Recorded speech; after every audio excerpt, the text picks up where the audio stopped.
Quando devi preparare la torta è importante che ti prepari prima tutti gli ingredienti, altrimenti dopo sei a metà torta e devi accendere il forno e devi imburrare di qui e devi sciogliere il burro. Quindi preparati bene tutto prima, è importantissimo. Quindi oggi facciamo la torta all'arancia. Il forno l'ho già acceso, statico 180, si sta riscaldando anche perché è una torta piuttosto veloce. Sto grattugiando la buccia di 2 arance. Nel frattempo ti puoi preparare il burro fuso, 130 grammi. È fuso come me. Lo sciolgo nel microonde un minutino? Sì, va bene. Se non hai il microonde puoi usare un pentolino. Quando grattugi la scorza verifica che sia una buccia edibile, perché le trattano con delle schifezze incredibili. Zio Rapa non si dice, grazie, Zio Rapa non si dice scorza, si dice zeste. Allora zeste lo dite da un'altra parte, siamo in Italia, si dice scorza grattugiata. L'italiano è una lingua bellissima. Questa è una torta che la devi fare quando è stagione di arance, che sono buone, belle, succose come queste qui. Una volta che hai grattugiato la buccia le spremi. Zio Rapa, che baracca di spremi agrumi che hai, lo so, me lo scrivete sempre, gli mancano anche i denti, ma non mi interessa, ci sono affezionato, è antico, l'ho ereditato e me lo tengo.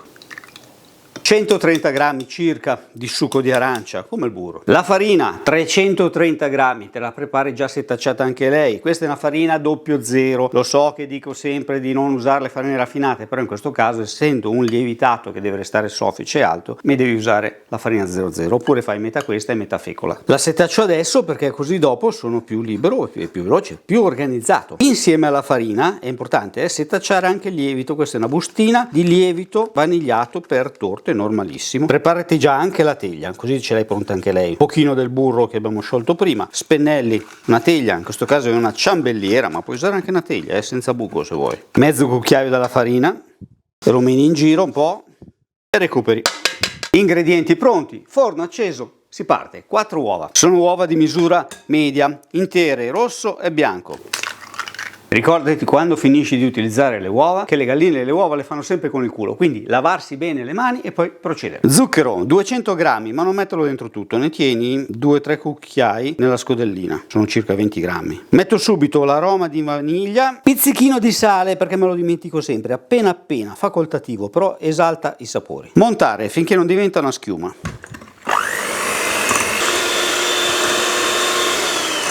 Ci ha messo circa 3 minuti. Il burro, se non vuoi usare il burro puoi usare l'olio di semi, stesso peso, ne metti dentro un po' alla volta mentre giri. Guardate, se fate caso il burro si è separato dal suo siero. Il burro contiene circa, dipende dalla qualità del burro, questo non deve essere un granché, contiene circa un 20% di parte liquida, dovrebbe contenerne un po' di meno comunque, ma è giusto, è calcolato negli ingredienti. Succo d'arancia, come il burro, un po' alla volta, è importante mettere prima il burro e poi il succo d'arancia. Nell'industria alimentare mettono anche la lecitina per mischiare bene, però non mi sembra il caso. Aggiungi la farina e ti ricordo ha già dentro anche il lievito ed è già setacciata, la metti dentro tutta. Fai 2-3 giri a vuoto, altrimenti fai schizzare farina e polvere dappertutto e poi accendi.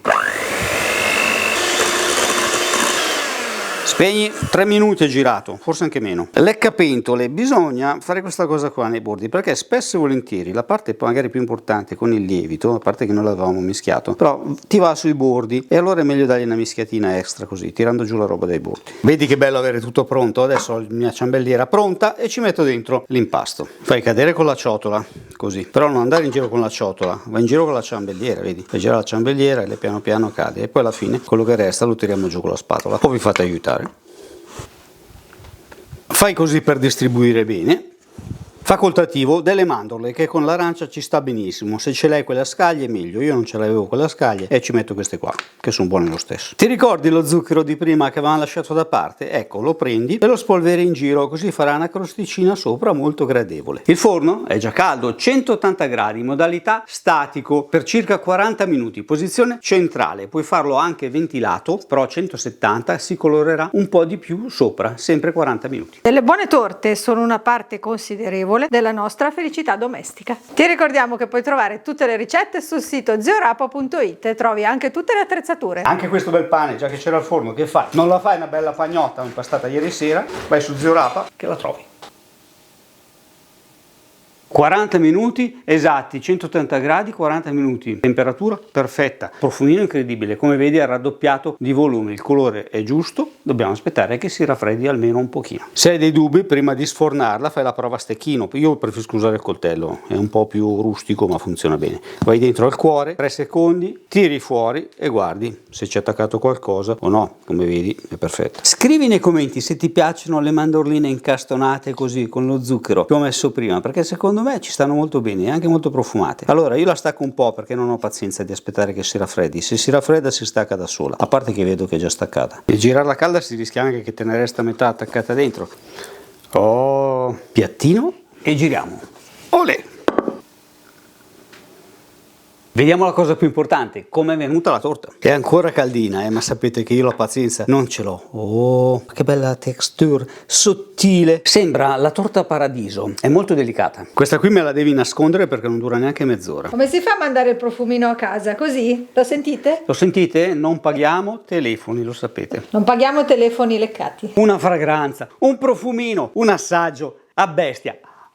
Non vi ho dato le varianti, puoi mettergli sopra lo zucchero velo adesso. Nell'impasto ci puoi mettere dentro magari del liquore, un bicchierino di rum o di anice se ti piace, o di liquorino all'arancia, al limoncello, però l'arancia è meglio. Puoi mischiargliele anche dentro qualche mandorla, oppure tenere 2 cucchiai dell'impasto finale prima di metterlo dentro nella ciambelliera, ci metti un cucchiaino di cacao, lo mischi e fai una piccola parte al cacao, gliela metti sopra che lei va a fondo e avrai una nervatura in cacao marmorizzata. Si ringrazia la Beatrice che ha registrato tutta la puntata e ha aiutato anche in cucina.